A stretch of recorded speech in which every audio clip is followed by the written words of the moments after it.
You need to start making mocktails, and let me tell you why. So for a lot of people here, it's January, it's dry January, and they are not drinking alcohol. But let me tell you, I really cut back on drinking alcohol a couple years ago. I found that my body just didn't love it so much. I was having a really hard time sleeping, so anything that affected my sleep, I cut it out, and that includes alcohol.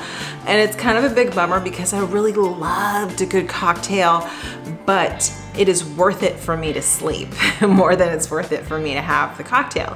So I found different ways that I can make a mocktail at home and get that same cocktail type of feeling, but without spending $20 at a restaurant, which a lot of times that's what it costs to buy a mocktail. And the other thing is, a lot of times the mocktails really suck.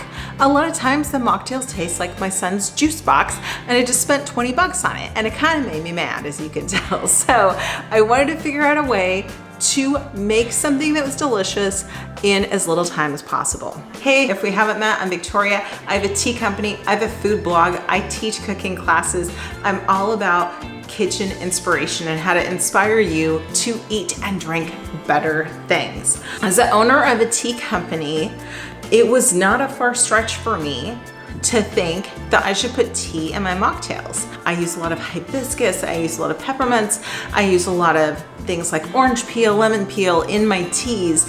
What I found was every month as I was making new teas for my Tea of the Month Club, by the way, the link is below if you're a tea person, what I found was it was really easy for me to say, oh, this is the citrus mint. You know, it would be really great with this, would be something orangey.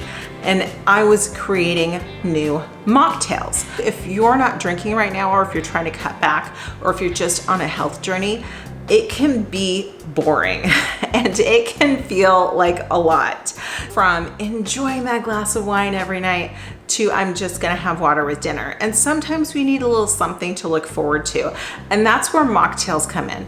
Even when I worked in corporate America, this was a gazillion years ago, I would have a Pellegrino at lunch and then imagine that I was in Italy in some cafe someplace. I find that these little moments of joy have a big impact in my life. So I want you to find those as well.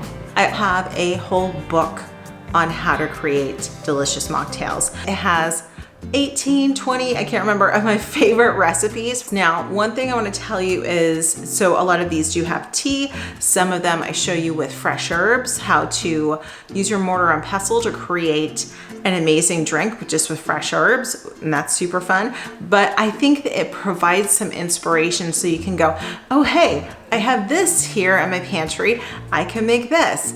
And there's something super fun about being creative like that in the kitchen. So if that sounds like it's your deal, I'm gonna put the link below to my Marvelous Mocktails ebook, and that will give you some great places to start with how to incorporate different items into your mocktail so that it has some depth of flavor. And again, you're not drinking a juice box. And how do you make it look pretty? In this recipe, I'm using tea, my hibiscus holiday tea, a simple syrup. We're gonna top it with some Pellegrino. We're gonna start out by making a simple syrup. So a simple syrup is very simple to do, as the name indicates. And we're looking at 1 part sugar and 1 part water. You can also do 2 parts sugar and 1 part water if you feel it's more appropriate, but I usually go 1 to 1. It's super easy to just add some fruit to this and make a fruit simple syrup. This is gonna last for a week, maybe 2 in your fridge, and this will provide a little bit of sweetness and some depth of flavor to your mocktails in a different way than just adding the juice of whatever the thing is. So rather than just juicing a strawberry simple syrup adds a little something extra. I want you to think about proportions first of all in terms of your mocktail. Whether it's kombucha, whether it's tea, whether it's sparkling water, something has to be your base, and then you add flavor notes from there.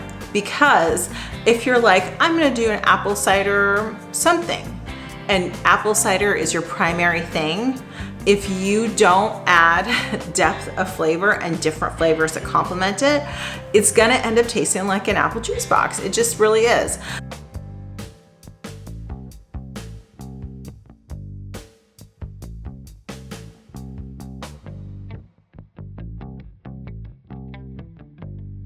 I like to add fresh fruit, like whatever additional flavor I'm doing, whether it's raspberry, strawberry.